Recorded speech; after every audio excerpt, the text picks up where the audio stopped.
eu sou cearense, né? Não sou aqui em Teresina, então eu terminei o curso em Fortaleza, né? Numa escola de serviço social que tinha lá, agregada à Universidade Federal. Terminei o curso em 68. Penso que a motivação, na época, né, era esse espírito altruísta que eu tinha, assim, muito de ajudar, aquela concepção de assistência. Inclusive, lá em Fortaleza, na época, tinha um fenômeno que era assim, de as pessoas pedirem esmola nas portas, né? Então, o que é que eu fazia? Todo ano, no dia 27 de setembro, que era o dia do ancião, eu convidava aquelas pessoas que iam pedir esmola durante todo o ano e fazia assim uma festa, um lanche, né? Então eu achava que estava fazendo assistência, que estava ajudando. Eu penso que foi isso, né? Que era assim a concepção bem tradicional de assistência, né? Fiz o curso lá, terminei em 68, né? E naquela época o curso tinha duas características, né? Tinha um peso muito grande da psicologia. Nós temos três psicologias que eu adorava, né? Psicologia social, psicologia dinâmica e psicologia da personalidade. E o curso era seriado, né? Primeiro, segundo, terceiro e quarto ano. Nós fazíamos estágio a partir do primeiro ano. Eu não me lembro hoje dos vários estágios, mas um me marcou muito. Que tinha na época, apareceu lá em Fortaleza, uma pessoa que vinha de São Paulo. Ela tinha feito um estágio na França, numa instituição de recuperação de prostitutas. Eu vou usar o termo que era usado na época, né? Prostitutas. O nome da instituição era Ninho. Mas lá na França, eles conseguiam recuperar, mesmo dentro da concepção de recuperação que eles tinham, né? Que era assim, tirar da zona, também era o termo utilizado no próprio projeto, tirar da zona, possibilitar uma habilitação qualquer para ela se inserir na sociedade.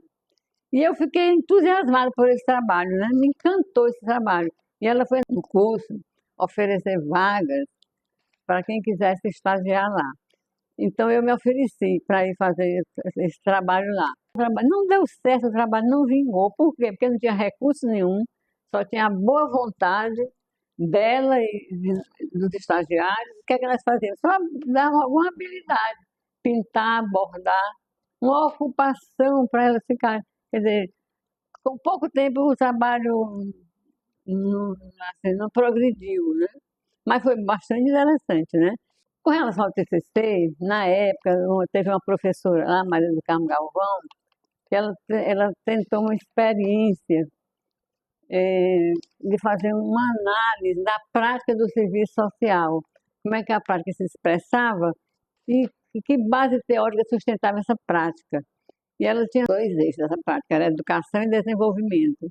E foi um trabalho de equipe, e o nome do trabalho era TEC, Trabalho de Experiência de Campo, né? Foi bastante interessante também. Após a conclusão do curso, né, logo em seguida, 68, 69, na época chamado INPS, fez um concurso para bolsistas de serviço social, 4 bolsistas,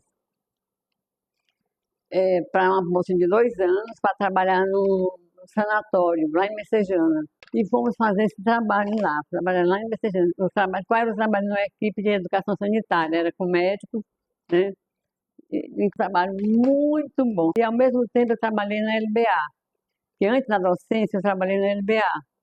Foi minha grande época, foi no hospital, com essa experiência de educação sanitária, e na LBA. Na LBA eu trabalhei em 3 realidades diferentes. Eu trabalhei em Fortaleza, trabalhei aqui em Teresina e trabalhei em Porto Alegre, quando eu fui fazer o mestrado lá, né?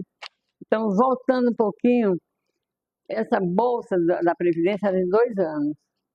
Só que eu não completei os 2 anos, porque eu casei. Então eu vim para cá, para Teresina, vim morar aqui, porque o noivo era daqui de Teresina. Vim para cá, vim o que? Transferida. Eu trouxe a LBA para cá, né? Trabalhei aqui vários anos na LBA. E aí quando chegou o curso, em 77, a Aglaí, que era a mentora do curso, fez o projeto do curso, me convidou. Não tinha curso aqui, então era o pessoal que ia chegando, né? Claro que não era qualquer pessoa que ia chegando, né? Aí eu fiquei com o curso, fiquei com a primeira disciplina de serviço social, que era Introdução ao Serviço Social. Em 77, a gente já estava um pouco chegando perto da abertura política da ditadura, né? Mesmo assim, as universidades eram todas montadas do controle, né? Tinha inclusive um setor que era setor de segurança, de informação, coisa assim. E a Aglaé era chamada sempre para prestar contas de como é que era a disciplina, qual era o conteúdo que estava sendo dado. Na época, o reitor, o professor Camilo, né, ele tinha um hábito todo dia, né, todo dia quando ele chegava, ele não ia direto para o gabinete dele, ele ia dar uma volta no campus todo. Fazendo um controle muito mais leve do que no início da ditadura, né? Então, o que aconteceu também? Eu só fiquei 7 meses, um semestre aqui em Teresina, porque eu tive que acompanhar o marido, que foi fazer um curso em Porto Alegre. Então, em 78, eu fiquei aqui só 77, né, o segundo período, e em 78, 79 eu passei no Rio Grande do Sul. Como o curso começava com como especialização, depois que passou para o mestrado, o primeiro ano que eu passei lá de especialização, eu trabalhei na LBA de lá. Eu fui não transferida, não vai transferida, vai adida, ou seja, você não se desvincula. Fiquei um ano lá em Porto Alegre, na LBA. No segundo ano que o curso passou para mestrado, eu tive que me desligar. Aí eu pedi licença de investimento na LBA, entrei no programa da CAPES para conseguir a bolsa e terminei o curso. Voltei para cá. Depois, o outro afastamentozinho que eu tive foi o gozo de um benefício que o trabalhador tinha, que se chamava licença sabática. Você tem que fazer um estudo, né, uma pesquisa, seja o que for. E eu fiz um estudo sobre a pobreza. Tanto é que esse produto se transformou num artigo que foi publicado na revista Vida Social e Sociedade, número 36. O título é Representação Conceitual da Pobreza. E eu trazia em destaque a concepção da pobreza política. Eu amei fazer esse trabalho, mestrado lá, né? O mestrado na PUC Rio Grande do Sul, o mestrado na área de administração e planejamento de bem-estar social, né? E o trabalho que eu fiz foi o exercício da autoridade na prática administrativa do assistente social. Eu entrevistei todas as assistentes sociais, todas não, um número significativo de assistentes sociais que existiam com função de chefia, né? Para tentar caracterizar qual chefia que tipo de chefe ela era, tendo como referência a concepção de autoridade weberiana, né? Então, eu também amei esse trabalho. E aí eu voltei, né? Defendi lá a dissertação, voltei, e no meu retorno, eu assumi essas disciplinas de administração e serviço social, planejamento social e política social. Mas, ao mesmo tempo, o curso fazia parte do Departamento de Ciências Sociais e Filosofia, né? Então, era um departamento que tinha o curso de Filosofia, tinha o curso de Economia, tinha o Serviço Social e disciplinas do curso de Ciências Sociais, porque não tinha o curso de Ciências Sociais na época, nessa época, na década de 80, né? E depois, cada curso desse foi tentando organizar o seu departamento, aí saiu filosofia, saiu economia, passou para o departamento autônomo, ficou o quê? O departamento de ciências sociais, que era um curso de serviço social e algumas disciplinas das ciências sociais, como antropologia, sociologia, etc., né? Filosofia e economia saiu, que o chefe era um professor da economia, teve que ter eleição. Aí eu fui eleita chefe do Departamento de Ciências Sociais, né? Ao mesmo tempo, o Serviço Social estava tentando também autonomia administrativa, ter seu departamento, né? Foi criado em 90, antes de 90, que o Departamento de Serviço Social foi implantado em 90. Aí antes foi criada uma comissão para implantar o Departamento de Serviço Social. Então, essa comissão era a professora Jesus, eu não sei se é a professora Graça Vidigal, e eu. Eu acho que eu tinha cara de chefe, porque tudo eu estava na chefia. Tinha cara e gosto e jeito, né? Aí, resultado, eu fiquei na presidência da comissão. de implantação. A comissão já foi dirigindo o departamento enquanto departamento, definindo carga horária, uma série de procedimentos, né, do departamento foi sendo feito. Aí houve uma eleição, a professora Vera foi eleita novamente, chefe do departamento de serviço social, né? Chefe do departamento de ciências sociais foi de 82 a 84. Eu fui coordenadora do curso também, né? Não tinha esquecido. Coordenadora do curso de serviço social foi de 84 a 86.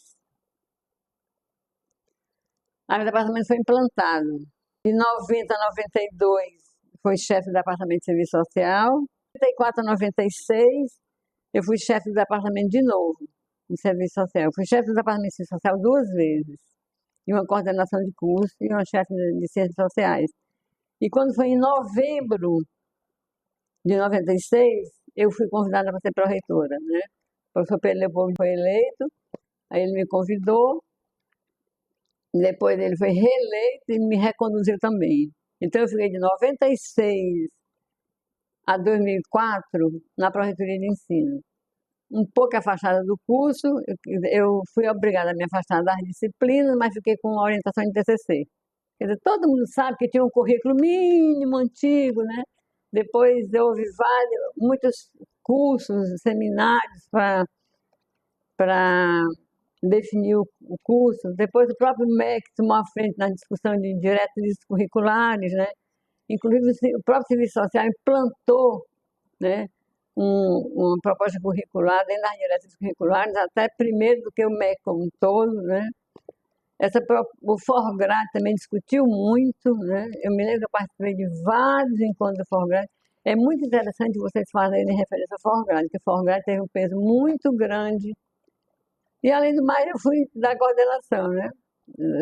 Norte-Nordeste. Mas, sim, eu me lembro também que, como uma forma de viabilizar a nova proposta curricular, foi criada a nucleação, né? Nós temos os núcleos, tem núcleo de teoria e metodologia, núcleo de prática, né? Tem vários núcleos. Então, discutindo nesses núcleos, a gente ia tentando fazer adaptações. Eu sempre fui muito participativa, não necessariamente na frente, na vanguarda da política com base partidária. Na época, nós tínhamos um movimento estudantil bem aflorado, né? Porque 77, 78, como eu já disse aqui no início, já era o início da abertura política, então os movimentos sociais, os movimentos políticos já tinham mais espaço, né? Mas eu nunca fui muito, assim, de ter uma ação política militante, até porque eu já era muito envolvida na administração, mas eu nunca deixei de ter a minha ideologia política, que era sempre a ideologia de esquerda, né? E sempre participava das assembleias, votava, mas eu era muito criticada. Por que eu era criticada? Porque eu me arrumava, porque eu andava arrumada. Então, eu dizia, como é que a pessoa tão arrumada defende o PT? Mas eu participei muito de órgãos de representação. Fui tesoureira dos CRES e dos CRAS a vida inteira. Inclusive, quando não tinha o CRES aqui, nós tínhamos a delegacia seccional do CRES, que era filiada ao CRES do Maranhão, segunda região. E quando eu me formei, eu já participei lá no Ceará do CRES terceira região. Então, eu sempre tive muita participação nos órgãos de classe, né? Mesmo assim, lá em Fortaleza, ainda tinha um pessoal da medicina, que era do DCE antigo, que sempre me convidava para participar de algumas passeatas. Então, com relação a essa vinculação política, era a política no sentido do comprometimento, da luta pela causa. Não, eu participava muito dos encontros de ABS e ABEPS, né? Não, eu não participei das diretorias. Da diretoria eu participei do Forgrade. Mas eu acompanhava. Na gestão universitária, a gente se insere a partir da coordenação de curso, né? Coordenação de curso já é gestão universitária. Eu me inseri, eu acho que até demais, sabe? Porque a administração, ela toma muito tempo da gente. E quando a gente gosta, e eu gosto, sabe? Eu gosto. Então a gente se dedica demais. Quer dizer, eu, Podia ter feito o doutorado, não fiz, porque me dediquei demais, né? E também não foi nem porque eu me dediquei demais, porque eu podia ter feito aqui. Mas por questões familiares eu não quis mais sair. Aí, em 2005, quando eu terminei os 8 anos de pró-reitoria, eu resolvi me aposentar. Ainda tinha muito gás, como se diz, que eu trabalhei ainda 13 anos e meio na Camilo Filho. Também como professora, também como coordenadora. Fui coordenadora do curso lá a vida inteira, né? Era a Glaí que insistia me convidando. Eu nem tinha terminado ainda aqui a pró-reitoria, e a Glaí me convidando, até que eu resolvi. Então era a Glaí, depois a professora Jesus, depois eu segurei até terminar, né? Até a Camilo Filho ser vendida e o pessoal que comprou demitiu quem estava, né? Mas quer dizer, eu aguentei 13 anos e meio ainda, podia ter ficado aqui, né? Mas acho que eu já estava cheia daqui, sabe? A única coisa assim que eu enfrentei, mas tirei de letra, como se diz, foi quando eu assumi a Pró-Reitoria de Ensino. Que a Pró-Reitoria de Ensino, houve assim uma reaçãozinha do pessoal do CCE, não necessariamente do CCE, do pessoal da DAA, lá, o apoio administrativo que existia lá. Pela concepção também equivocada, eu digo hoje, que só quem podia assumir Pró-Reitoria de Ensino era o pessoal da pedagogia, porque entendia de currículo. Quando a Pró-Reitoria de Ensino não é só currículo, é muito mais, né? Quando eu cheguei lá na Pró-Reitoria, eu senti assim uma rejeiçãozinha, muito velada. Porque o desafio maior foi esse, fazer com que a prática do assistente social na Pró-Reitoria de Ensino, não há diferença nenhuma do assistente social, do médico, da enfermeira, da pedagoga na Pró-Reitoria de Ensino. Basta ter a concepção de ensino, né, o compromisso com o ensino de qualidade, ter uma competência administrativa que tem que ter, né? E ainda vou dizer uma coisa para vocês, que tá uma coisa que eu soube agora, passado esse tempo todo, eu conversando com essa que foi diretora da DEA, alguém me disse uma coisa. Você que esteve lá o tempo todo na DEA, você viu alguma diferença no desempenho do assistente social como pró-reitora de ensino do que uma pedagoga, pessoal da educação? Essa professora, tem uma grande diferença. Reuniões com a equipe, um trabalho de equipe com reuniões periódicas, as outras pró-reitoras não faziam, né? Os dois assistentes sociais, no caso Guilmar e eu, que Guilmar foi depois, né? É que tinha essa preocupação de fazer um trabalho, assim, uma dinâmica maior, uma reunião tão básica, numa parte administrativa é uma reunião, né? Mas eu adorei a trabalhar na Pró-Reitoria de Ensino. Às vezes, a gente acha que características da personalidade não interfere no desempenho profissional, interfere. Interfere sim, sabe? Por exemplo, bom, me lembrei agora do desafio. Nós tínhamos um grande desafio, era nas assembleias departamentais, por posicionamentos que ainda hoje eu sei que tem, não só nas assembleias departamentais, no departamento, mas nos conselhos departamentais. Mas no nosso tinha demais isso aí, né? Mas a gente ia tentando trabalhar as questões, a questão não ter repercussões tão drásticas, né? De qualquer maneira, como todo grupo, né, que tem ideologias diferentes, que defendem propostas diferentes, aquelas mais radicais, né? Eu quase não tive na pesquisa, né? Envolvida demais na administração, eu não fui para a pesquisa. Extensão, nós tínhamos, mas uma extensão não em termos de projetos, né? Tínhamos em termos de mini cursos, que também se inseria dentro da extensão, né? A gente tinha sim, porque era uma atividade que nós tínhamos professores, né, do departamento, que, por exemplo, o CRUTAC nós tínhamos uma professora, ela era a cara do CRUTAC, mas eu mesma participando não. O que eu gostava muito era da monografia, né? Inclusive tinha uma disciplina, eu acho que tinha uma disciplina monografia, detalhe muito interessante no curso, que os abacaxis do curso iam para quem? A professora Vera Nogueira. Aquelas situações um pouco difíceis de serem lidadas com o professor A, B, C ou D, a professora Vera quer. E quando eu estava na Pró-Reitoria de Ensino, aí é que jogavam para mim mesmo, porque como eu estava só com monografia, e eu aceitava numa boa. Primeiro que eu não queria deixar a monografia, né, o TCC, né? E segundo porque abacaxi para abacaxi tem abacaxi doce, não tem? E esse curso de serviço social, eu estou afastada do curso, então eu não sei se nesses 20 anos, se o que eu tenho a dizer agora comporta esses 20 anos. Eu espero que sim, né? Então foi um curso que eu acho que manteve assim, a qualidade dele, vem mantendo a qualidade dele através de quê? De bons professores, não é só questão de bons, competentes e comprometidos e dedicados professores. E eu sempre digo que ele tem uma peculiaridade muito grande. Foi umas sementezinhas que foram jogadas, que germinaram assim, numa árvore frondosa, cujos frutos deram continuidade a que essa árvore não fenecesse, né? O que é que isso significa? Significa o seguinte, que ela gerou bons frutos e os frutos deram continuidade. Afora os valores novos que chegaram, que também são grandes valores. Então, eu acho que o curso é muito rico, sabe? Tem essa peculiaridade, porque não é todo curso que mantém a qualidade através dos ex-alunos, não, né? Eu sempre digo, olha, os bons alunos são bons professores. E às vezes acontece o que o ditado popular diz, o discípulo supera o mestre. Às vezes acontece isso também, né?